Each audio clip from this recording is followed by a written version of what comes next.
Lielā Ezerkrasta ielā vēl skan tehnikas troksnis. Notiek būvdarbi pie jaunās Lielā Ezerkrasta promenādes izbūves, un jau drīzumā ezera krastmala pārvērtīsies par vienu no sakoptākajām atpūtas vietām ar vairākiem skvēriem, apstādījumiem un citu infrastruktūru. Jau šobrīd var ieskicēt topošās promenādes vizuālo koptēlu. Ir paredzēta projekta ietvaros apgaismojuma izbūve, kas jau tagad ir izbūvēta, ir video novērošana, paredzēta uzstādīt, kas tiks veikti darbi tuvākajā laikā. Šeit ir uzstādītas jau pergolas, tie ir telpiskie rāmji, viņi ir dažāda izmēra un ar apgaismojumu LED lentas izbūvētas. Ir arī dažāda veida soliņi paredzēti, gan amfiteātra sols, gan borta sols, gan arī dažādi ar atzveltnēm pie koka izvietoti soli. Pakāpienveida amfiteātris apmeklētājiem pavērs skatu uz ezeru, radot vietu gan nelieliem pasākumiem, gan arī iespēju mierpilnai ainavas baudīšanai. Promenādē īpaša uzmanība pievērsta seguma dizainam, piemēram, bruģa krāsu spēle pelēkā un dzeltenā toņos nav izvēlēta nejauši. Sākotnēji tika izstrādāta koncepcija, kas, kā jūs redzat, ir dzeltens pelēkos toņos. Tas ir vairāk saistīts ar saulēkta motīviem, un tas ir iestrādāts gan skvēros, apaļās formās, gan arī krāsu salikumā. Šī ir tāda unikāla vieta, kas atrodas Vēsturiskā centra aizsargjoslā, kur vēsture satiekas ar dabas ainavu, un tāda vieta, kur visi var satikties, atpūsties.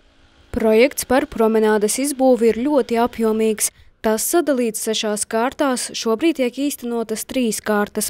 Pirmajā kārtā izbūvēta gājēju promenāde, kas paredzēta pastaigām un atpūtai, kā arī labiekārtota krastmala. Braukšana ar automašīnām šeit būs aizliegta, izņemot piekļuvi dzīvojamām mājām. Tā kā Lielais Ludzas ezers ir iecienīta makšķernieku vieta, projekta 2. kārtā ierīkots stāvlaukums automašīnām un automašīnām ar piekabēm. Tiek būvēts stāvlaukums arī ar piekabēm, kur varēs atbraukt makšķernieki, un arī slips, lai varētu nolaist laivu ūdenī un makšķerēt. Tāpat būvdarbu gaitā iezīmējās nepieciešamība pēc brīvkrāna dzeramajam ūdenim, arī tas iekļauts izbūvē. Vēl vienā projekta aktīvajā un finansiāli atbalstītajā kārtā pavasarī tiks uzstādītas bērnu rotaļu laukuma konstrukcijas. Interesantākā konstrukcija, kas paredzēta, tas būs kuģītis. Tā ir tāda lielākā konstrukcija, bet arī būs tīklis, dažādas šūpoles, vairāk pietuvināt to dabiskai videi, un arī materiāli tika izvēlēti tādi, lai iekļautos tajā visā koncepcijā un tiktu saglabāta dabiskā ainava. Pirmās kārtas būvdarbu izmaksas sasniedz aptuveni 1 000 000 eiro, taču kopumā, apvienojot 3 projektus, summa tuvojas 1,3 miljoniem eiro. Ārpus projekta izmaksām ir izbūvēta strūklaka, kas šobrīd ir iezīmota un darbosies pavasarī. Šis ir viens no nozīmīgākajiem pēdējo gadu labiekārtošanas projektiem Ludzā. Agrāk šeit bija aizaugusi degradēta teritorija, nelabiekārtots krasts, kaut gan šī ir vienīgā vieta, kas ir publiski pieejama pie Ludzas Lielā ezera. Viņa bija nesakārtota, un gala mērķis arī turistiem bija Pilskalns, Pilsdrupas. Un šī projekta ietvaros rezultatīvais rādītājs ir sakārtotās teritorijas platība. Mēs sakārtojām 18 400 kvadrātmetru lielu platību. Būvdarbus objektā veids Sijā Riviera L un bērnu rotaļu laukuma izbūvis Sijā JLD.